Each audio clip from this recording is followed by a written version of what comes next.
Yeah, it's still holding. We still have a splitter.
This is S8E4 on the go. We are leaving El Paso. Happy Labor Day, and apparently I got caught into some Labor Day traffic, which is irritating.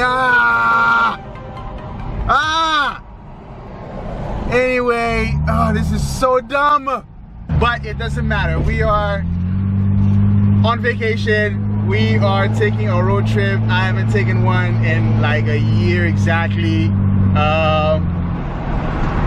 Can't wait to hit the road. Hopefully this will be the last time in my life that I will go through a year and not take a real road trip, because there's so many places I want to see in this country, and yeah, we don't have that much time. So so we are en route to Tombstone. The last time that we've been to Tombstone, Arizona, there are a couple of things I didn't get to experience. I did not get to experience the gun stunt show, and there's a museum there where supposedly the gun that Kurt Russell used in the movie Tombstone is there. It's signed by him.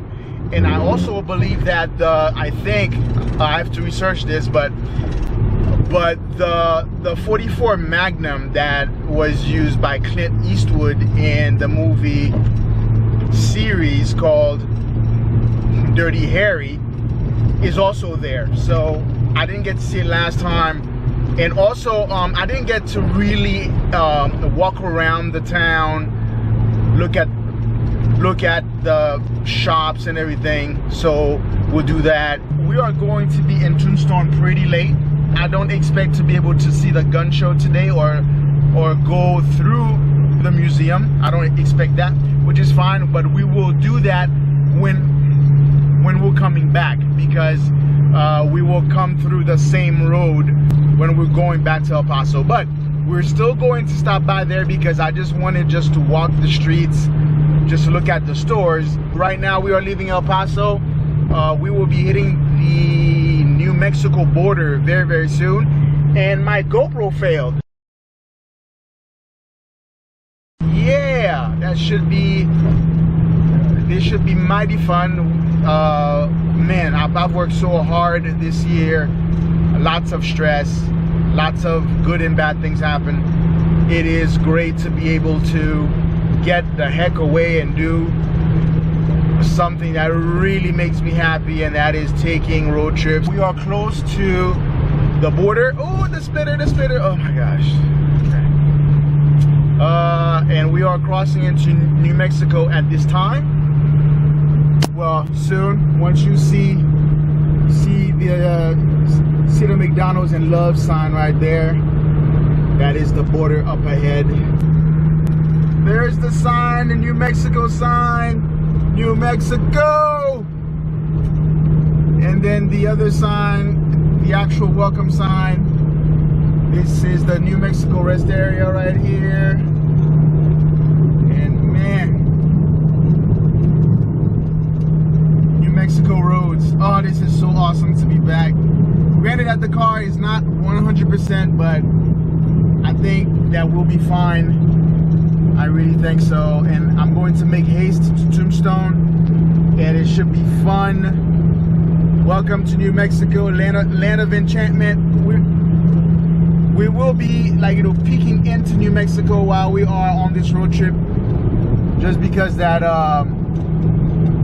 petrified forest, I think it kind of crosses into it, so should be interesting. And of course, the trucks.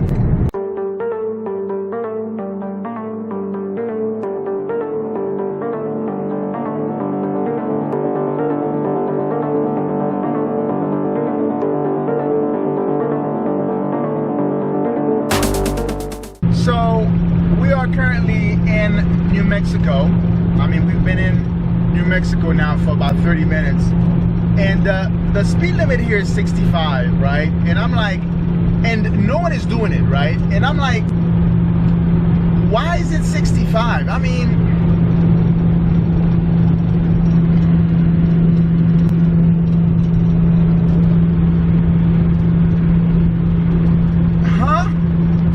so we could do speeds of 85 miles an hour in West Texas just fine, but for some reason, same roads, we can't do more than 65 in New Mexico. That makes 0 sense. Zero.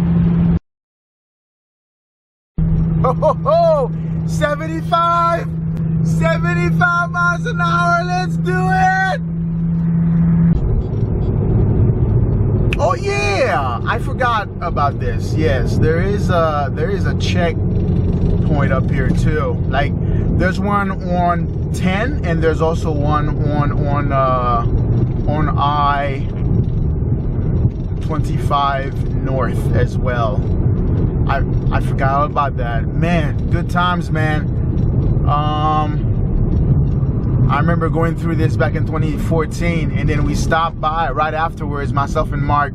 We stopped like right after to check Suki's radiator, because the radiator had a small crack, and we were like, well, we might make it, which we didn't, but good times. What's up, Mark? I hope you see this. Do you remember that? Let's see how well that the splitter is still holding. I think it's still holding. Yeah, it's still holding. We still have a splitter. Oh, Bugfest, killing the bug too. Yeah. Here we go. Highway shenanigans. Here we go. Already. I don't know why truck drivers do this. I really don't know. Like, get behind, or like, if you're not passing, you do something. Oh, you know what? Let me just stay here. Let me just wait until that they decide to do something, whatever it is they're gonna do. Because since I can't pass anybody, I might as well stay right here. Even the slow guy is just catching up with us right now. Even the slow guy has caught up with us. Look at that. And his Yaris. Really?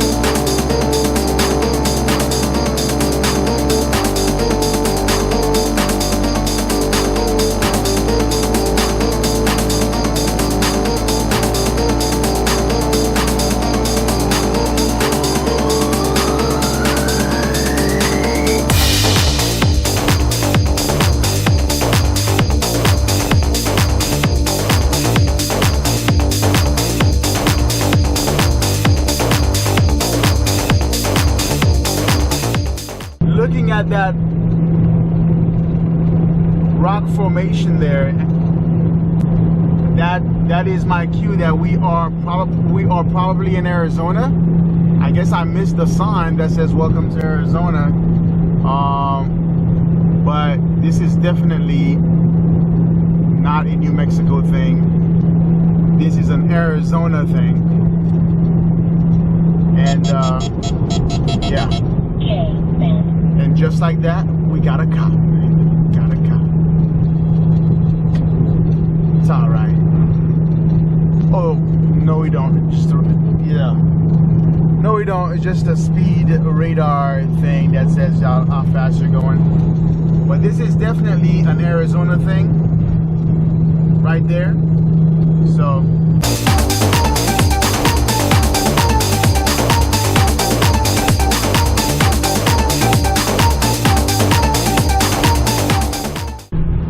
and just like that, we are in Arizona. The trucks were hiding the sign, and by the time it came across, it was too late for me to film it. But we are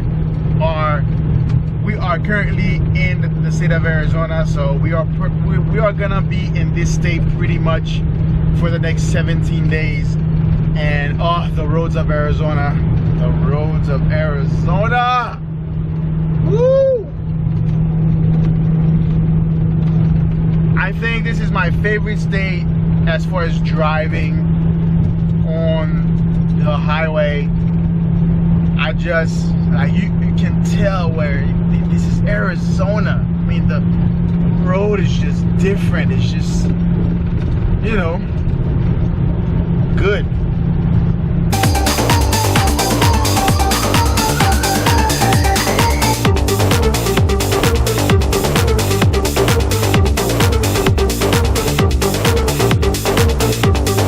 So we are at a rest stop because I had to stretch my legs here, but found something that I haven't had in a very long time. I don't like chips. I'm not a fan of chips. I never was, but this, the pizza version of Pringles, is freaking awesome.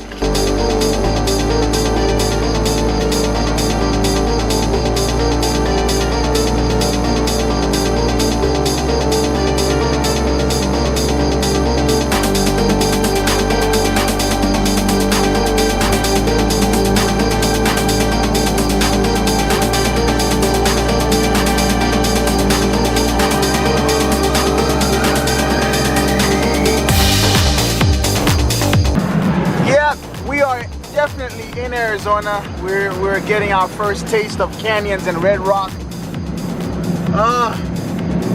What a beautiful state this state really is. Arizona, flexing on the views, flexing on the freaking views. Marine Road towards State Route 80 East. Got it, lady. So we are going to take exit 306. We are right here. Look like we are leaving Interstate 10 for now, and we are going to Tombstone. Take the exit. So I think we should be there in At the another next stop 30 sign, minutes. turn left. Got it, lady. Just curious to see what is the town like At the stop sign, after hours. turn left onto North Pomarine Road toward I-10 Business Loop. Then turn right onto East 4th Street. To see what is Tombstone like after hours, because I don't think there's anything still open there. I think at this time of day, but I think that we can still walk the town and just to be there. So should be interesting. Look like somebody messed up. So we are off the highway. We are now heading straight into Tombstone. It will be cool to see how Tombstone is after hours. Yeah, look like, I don't know what's going on here. Somebody messed up. Yeah, it looked like somebody hit a cart or something. Somebody hit somebody. Okay, look like we have a person who is walking on the road there because she believes that she's a car.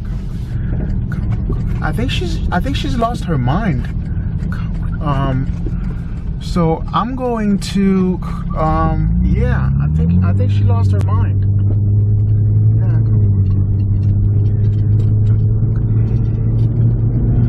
Must be having a bad day or something. Maybe that she wants to wants someone to, like, hit her or something. She's reached a point. Oh well. Just prior to hitting the town, there's an area that you drive to that is just beautiful, and this is this area right here. I like how the landscape is, and we're right over, we're right there, but just before, there's an entire section. It's like a mini canyon. City limits of Tombstone. We are in the outskirts of the town. What a place. We are coming up on the hotel on the right.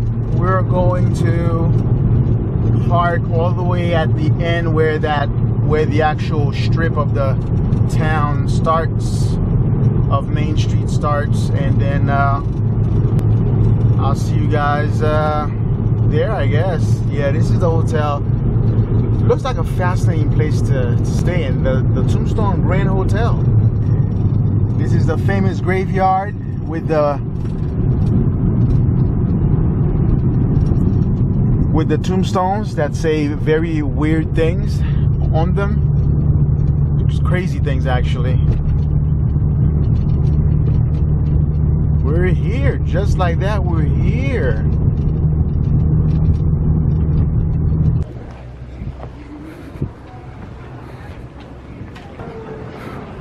This is so cool. Look like Tombstone is still operational at 5:15 in the afternoon. Yeah, look like a lot of stores are still open. It's like being like locked in time or something. There are no more gun shows today, unfortunately, but we'll catch that when we come back. But I'm surprised there's still quite a bit of people here at this time of the day. That's awesome.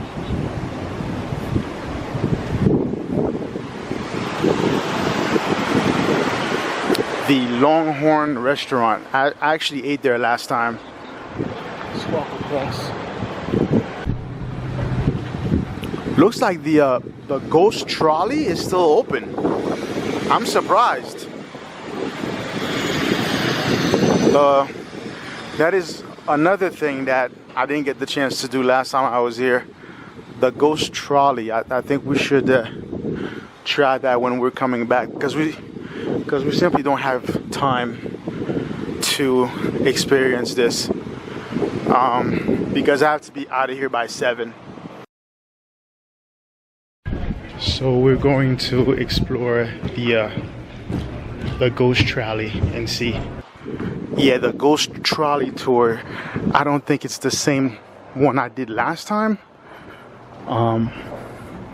So this should be interesting. So we still get to do one thing here, which is something that I didn't know they had. I still have the other 3 things I gotta do when we're coming back, but we could do one thing today, so that's good. Let's do it.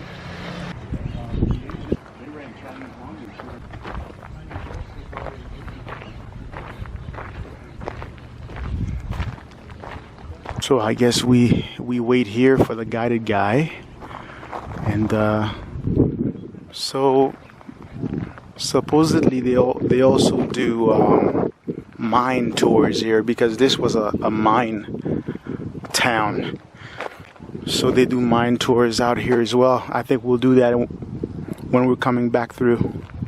This is part of the mining process. So we're doing this for an hour. So it should be fun.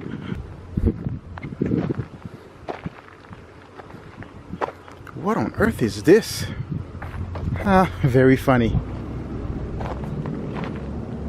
Keep gate closed no matter what the donkey says. All right. A lot of old relics here. Tombstone is so cool. Jeez, please. Here we go.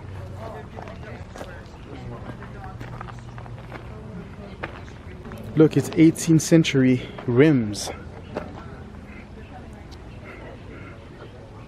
Look like 20s. Look like 22s. Normal activity here in Tombstone. Oh, let's see if there's anything else I need to tell you before we get started. Oh, pictures, take all you want. I don't care. You can take a movie for all I care. Post that sucker out on Facebook. I don't care what you do with it. It's your tour. You do what you want. Now, I would only recommend, once we are on the trolley's got a lot of glass, a lot of windows. So if you do take a picture on the trolley and you use your flash, all you're going to get is flash back into your camera. So I always recommend folks on the trolley to not use a flash. But folks, again, it's your picture. You can do what you want with it. All right? On the trolley, you'll notice we do have some windows that are open and some that are not. Folks, the only windows on the trolley that can open are open. So if you want beside an open window, think about that when you get your butt up on the trolley. Find a seat next to an open window. Oh, I can't think of anything else. I will grab those tickets. I'm going to tear your ticket and I'll keep the short part so I can get paid tonight, because that's kind of important to me. I'm going to give you the nice pretty long part so you can put that in your scrapbook.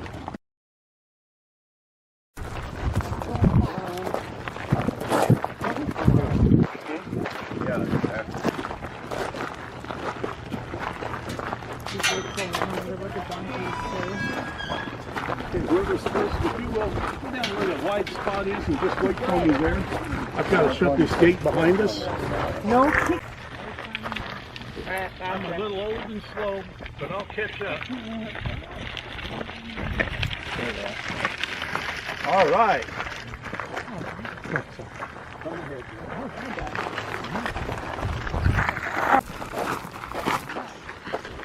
So that is the trolley over there. It's an hour tour. I'm impressed so far. Alrighty, folks, welcome to the Good Enough Silver Mine. Now, just a moment, I will open the gate.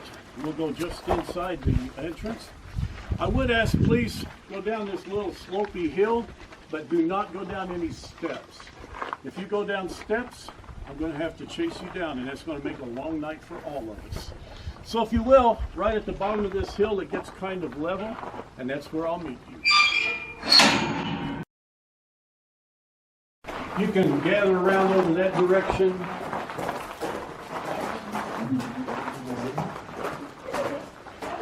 Folks, welcome to the Good Enough Silver Mine. Manuel Elias was a miner down here back in the day. His job was to drill. Now, a driller in those days had a piece of steel about 18 inches long and a 4-pound sledge. And he would beat that piece of steel to make a hole in the face of the mine. He would make a series of about 18 to 20 holes in a big circle. Then the powder man would come in there and pack those holes full of explosive, set it off. They'd let the dust settle overnight. The next day, Manuel would start the same job again in a different part of the mine. Now, one day, Manuel was down here working. He had drilled out 4 or 5 holes, but he got a little tired.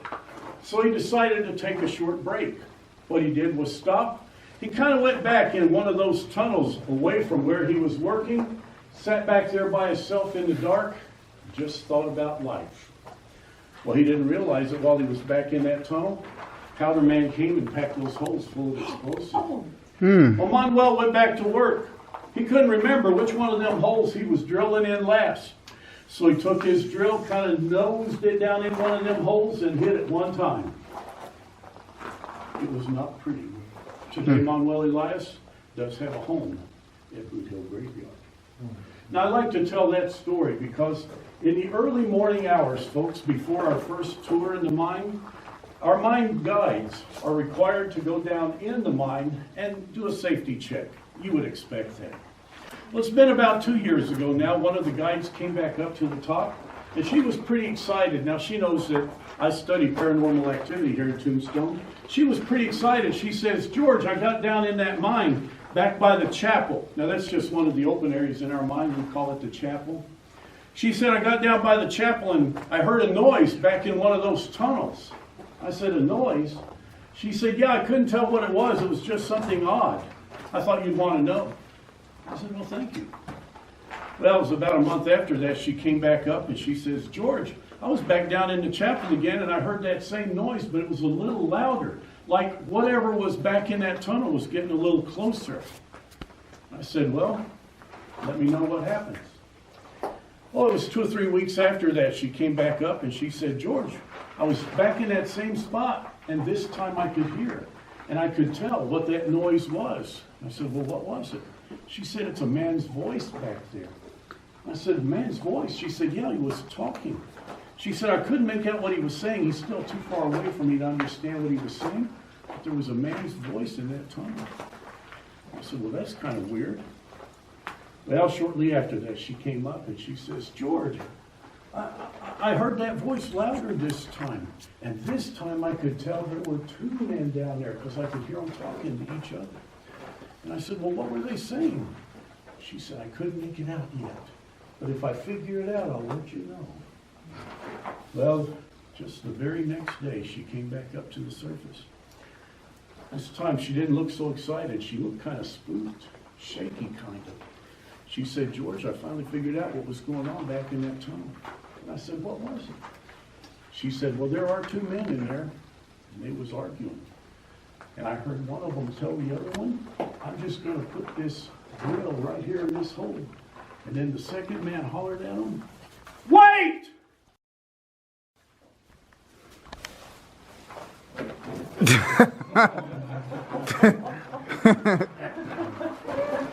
Now, folks, I do apologize.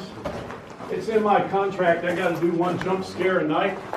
So I try to get that out of the way early. You don't have to worry about me doing that no more. Aw. Now, another man who worked down in our mine was, Elroy O'Daly. Now, Elroy O'Daly was a miner down here, loved his job. One day after his shift, he went back up to the surface and was feeling a little sick, so he went to see the doctor. Now, in those days, the doctors really didn't have much in the way of medicine to give anybody. About all he had was what's called laudanum. Now, laudanum is an opioid derivative. It's highly addictive. And if a man takes a little swig of it, well, he goes a little cuckoo in the head for about 2 or 3 hours. Well, the doctor gave O'Daly a little laudanum, and he went back down in the mine the next day. He took that laudanum with him. He wasn't supposed to do that, but nobody checked. Next day when they left, O'Daly's buddies realized he wasn't with them. Well, they figured he was still down there. They figured during his lunch break he took a hit of that laudanum and got crazy in the head and began to walk around down in that mine in a place where we hadn't worked for years. So they all went back down there to look for him. They started hollering for him, O'Daly! O'Daly! There was never any answer. Well, I reckon Elroy O'Daly's still down there to this day, wandering around, trying to find his way out of the mine. Now, I do like to tell that story to share with you the legend of the Tommyknockers. Now, if you've seen the Stephen King movie, this ain't got nothing to do with what Stephen King wrote. He had quite the imagination. The actual legend of the Tommyknockers comes out of Old England back in the 1600s. Now, they had coal mines in those days that just went on for miles and miles underground. Now, coal mines are very dark and black, and it was not very uncommon for a man to get lost back there in that maze of those mines. So if a man got lost in the mine, what he would do is pick up a rock and start tapping on the side of the mine, hoping that someone would hear that and come find him. Well, they got to calling those guys Tommyknockers. Because honestly, in those days, most of those guys was named Tommy. And they was knocking on the side of the mine. Well, the Tommyknockers came to the United States when we opened up coal mines over in Pennsylvania and West Virginia in the 1800s. They had Tommyknockers in those mines. And honestly, here, even in this hard rock mine that you're standing in now, we got Tommyknockers down in our mine. I know that because when those tour guides do that early morning check down here, they often hear tapping back in some of those tunnels here that we haven't used in years. Now, the Tommyknocker legend has one last little facet that I'd like to share with my group. Turns out that the miners in those days would never quite finish their whole meal. If they went down there and had something for lunch, they'd leave a scrap of bread or something behind. So if the Tommyknockers happened to find their way out of there, they would find some food on the way to the surface. So I'm going to invite you tonight to share in this legend of the Tommyknockers right here in the Goodenough Mine. Now folks, here in the front, I have a lunch pail. This is from the 1800s. We found it in this mine. Some miner actually used this back in the day.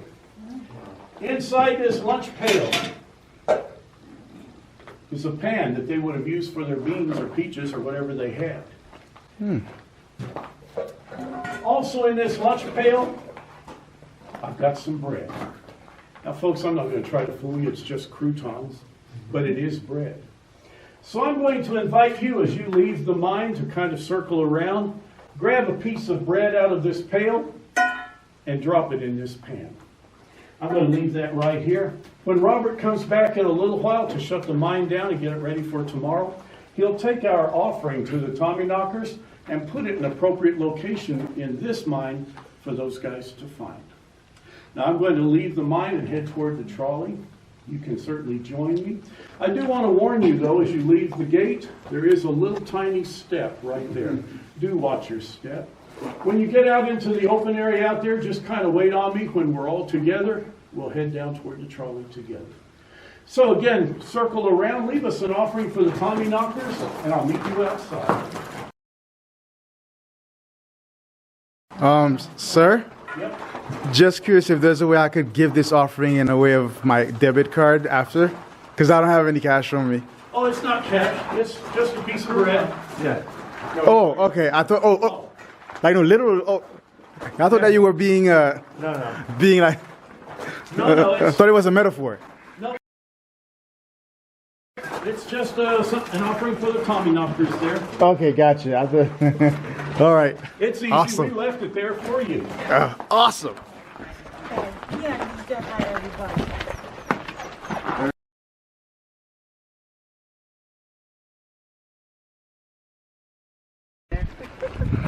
A lot of mosquitoes in there. Yeah, no, I know that. Yeah, absolutely. But good so far. Great tour. Wait, what's wrong with you? I know they don't listen. Go ahead, though. You're through the gate now.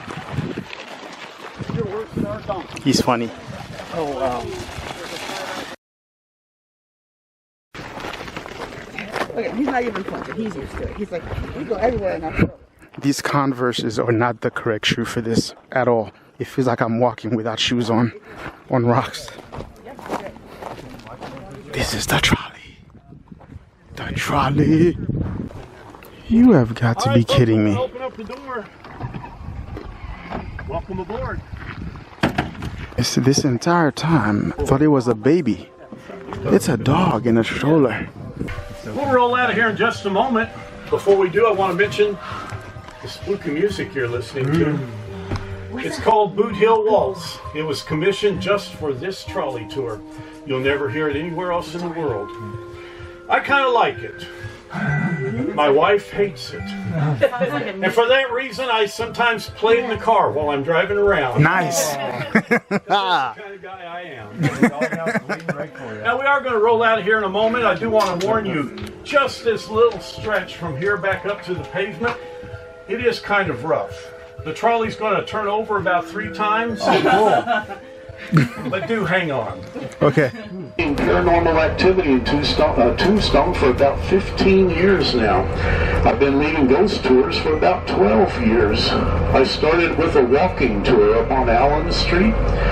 Then I started with the other trolley, and now I'm driving this one. So I know a lot of paranormal activity stories here, a lot of ghost stories.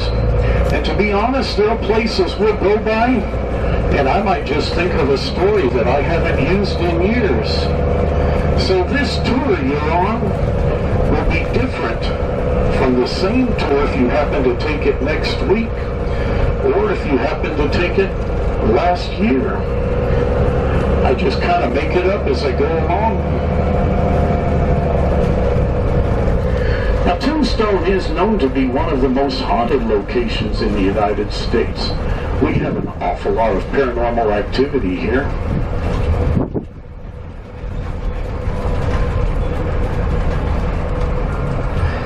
And again, hang on, it's kind of soft right over here. An awful lot of paranormal activity here in Tombstone. Oh, a lot of the buildings we go by will have some kind of ghost in there. A lot of the streets that we'll go down have some kind of ghost on them. And I'm going to introduce you to a lot of them. One of my goals for this tour is to just give you enough information that if you want to go on a ghost hunt for yourself after my tour, you're going to know where to look. Because I'll tell you the hot spots here for paranormal. Now, starting on my side of the trolley, here, this pinkish building, this is the Birdcage Theater. Now, the Birdcage was opened in 1881, and they had, oh, what you might call a rough kind of existence in there, a lot of killings and shootings and stuff. Well, today the Birdcage is known to be a very haunted location, where we get all of the ghost hunting groups in town, ghost adventurers, ghost labs, ghost hunters, Ghostbusters? No, they don't. But we get a lot of the ghost groups, and they go into the Birdcage. They do get special permission to spend the night in there, and they always come out with the same result. This place is haunted by multiple spirits. But now I've worked with folks like you for, like I said, more than a dozen years, and people like you have told me they'll go in there just during a normal daytime tour, and they'll experience all kinds of paranormal activity. Oh, paranormal sounds like the sound of glasses clinking together and poker chips hitting the table, the sound of a woman singing old songs like Red River Valley, men laughing, paranormal smells like cigar smoke. And one of the most unusual, a woman who used to work in there told me once, she saw a feather fall from the ceiling to the floor. Now, I don't mean an old pigeon feather. I mean a feather from a woman's boa. Still don't know where that came from. So folks, if you want to start a ghost hunt of your own tonight, you can go on the street right there in front of the Birdcage, and there is all kinds of paranormal activity going on right out there on the street. Off all that racket for a moment, so I can talk to you. George and Anna moved into their house back in 1880. At the time they moved here, they had no children. But they lived here for about 10 years. In that time, they had 6 children. Now, folks, let that be a warning to you. There's something in the water here in Tombstone that you want to be careful about. At any rate, George and Anna had 6 children while they lived here. Unfortunately, it was in about 1889. 3 of their oldest children died within a month of each other. 2 of them died of diphtheria and 1 of whooping cough. George and Anna buried those 3 children out in our city cemetery. Then they left town. However, this house has attained a reputation of being one of the most haunted spots in Tombstone. Now, up until just a few years ago, it was a bed and breakfast. And there were a lot of folks who lived or stayed in there overnight. And they would talk to me about their experiences in the Buford house. Now, I will mention to you, today it's a private residence. So you are welcome to come back this way after my tour and stay out here in the street, take all the pictures you want. But please don't go up and knock on the door or anything, because it is a private residence. At any rate, back when it was a bed and breakfast, I have guests that would tell me that they were spending the night in there. And they'd said sometimes in the morning they'd sit down at the breakfast table to have breakfast, and they'd feel a cat rubbing around on their leg. So they'd reach down to pet the cat. There wouldn't be nothing there. Once in a while, they said they'd come back to their room after shopping downtown for a few minutes. They'd have a whole bags full of stuff, go into their room, and there'd be a little girl. She appeared to be about 10 years old, sitting cross-legged in the middle of the bed. She'd never say anything or do anything, just stare at them when they come into the room. Now, I gotta tell you, to me that'd be plumb spooky. And my guess is that was one of the Buford's children coming back. Oh, once in a while someone would tell me they'd come back to their room in the evening. They'd go into their room and there'd be an elderly woman dressed up in old Victorian clothes, rocking in a rocking chair in the corner. She'd stop rocking, point at them and say, "Get out! This is my room." And they would leave. Folks, all of that happens in the Buford house. But my favorite story, well, that happened, goodness, almost 10 years ago now. I was doing a trolley tour that night. We stopped here and I told those folks the same stories I've told you. Now the next morning I got an email message from one of the people on that tour. And later on I'll tell you how you can send me your emails if you want to do that.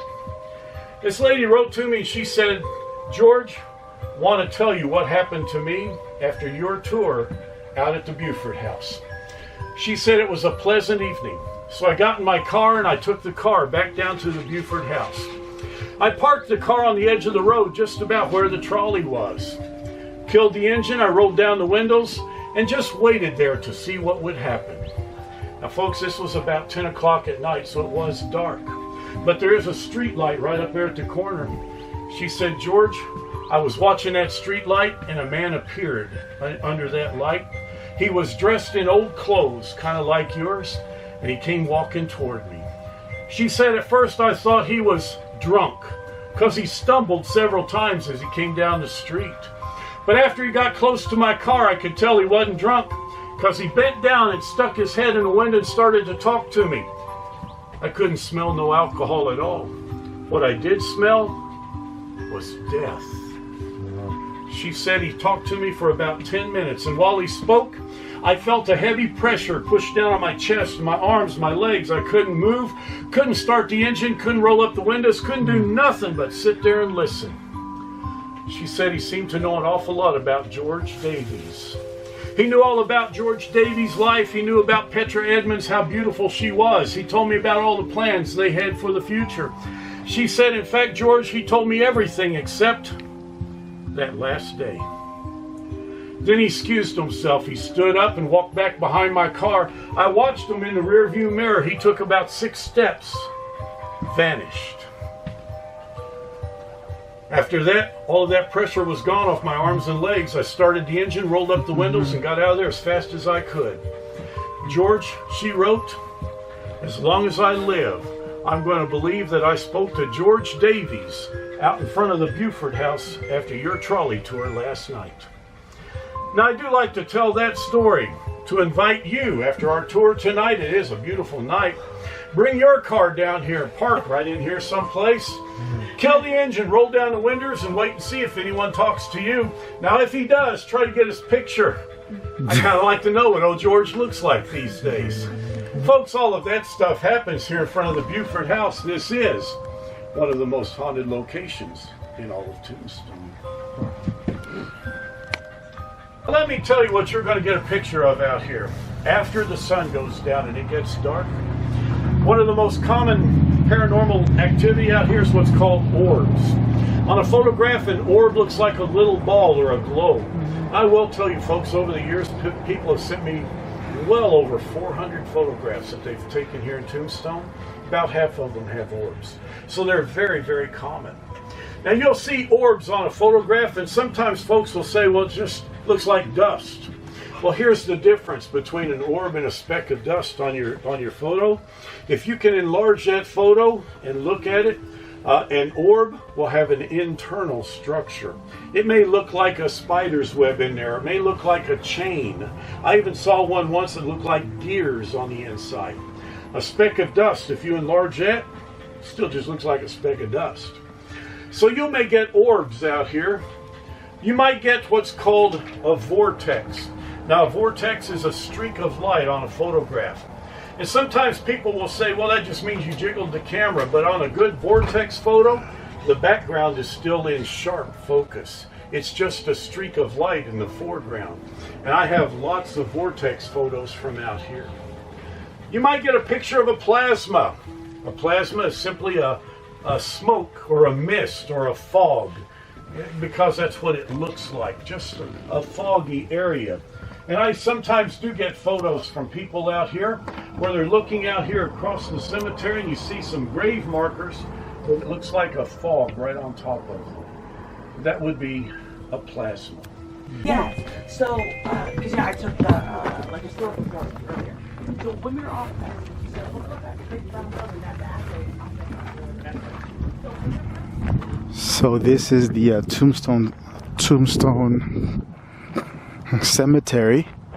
I didn't know there was another one besides the Boot Hill one, but it's very good tour, surprisingly, there's a lot of haunted activity that happens in Tombstone, and the guy who's doing the tour, he gave me a couple of ideas, and I'm thinking about probably trying them out tonight. So I don't know. So tonight might be like ghost hunting night or something. There's another grave out here by the name of Nino. Thanks, George. Thank you so much, George. Thank you, you as well. You're awesome, George. Thank you. Thanks, appreciate it. Thanks, George. Oh my God, this was really good. We just finished the ghost tour. So the ghost tour is done every Friday. It's actually pretty good. Supposedly a lot of haunted activities here in Tombstone. And the guys gave me an idea. Maybe we should go ghost hunting tonight and not camp. I don't know, I'm thinking about it. The ghost trolley was awesome. I highly recommend it. Lots of cool stories. Of course, I couldn't put every single one of them on there, but you guys should definitely try that if you are here. I think this is going to be it, but let me go around and see what else is open that we could possibly do. It's still fairly early, so I think I'm going to hang around and see how Tombstone is at night.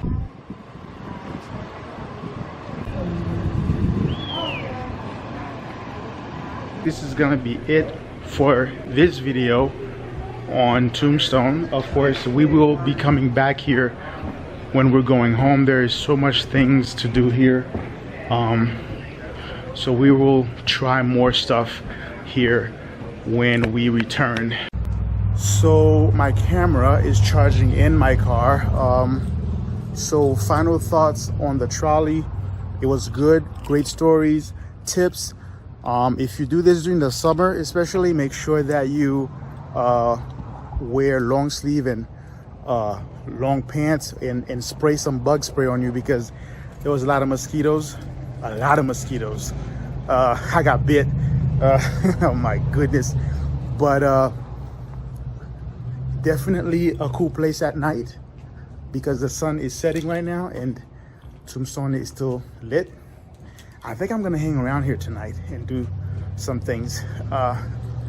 But this is it for this part of the journey. This is Room 360, inviting you to get up, get out and do it. Like, subscribe, and share. And I'm out. So this is Tombstone at night. It's active still. It's not closed down or anything. You can still walk around. I wanted to film this because my camera is currently getting charged, but I have this mighty iPhone still. So we're in the middle of the town. This is Tombstone. So supposedly Tombstone is also haunted. So we are gonna stick around and try to go to some haunted places tonight and see what happens. Though I've seen scary movies that starts just like that, and the black guy always dies first. But you know, who knows? Maybe I'll live.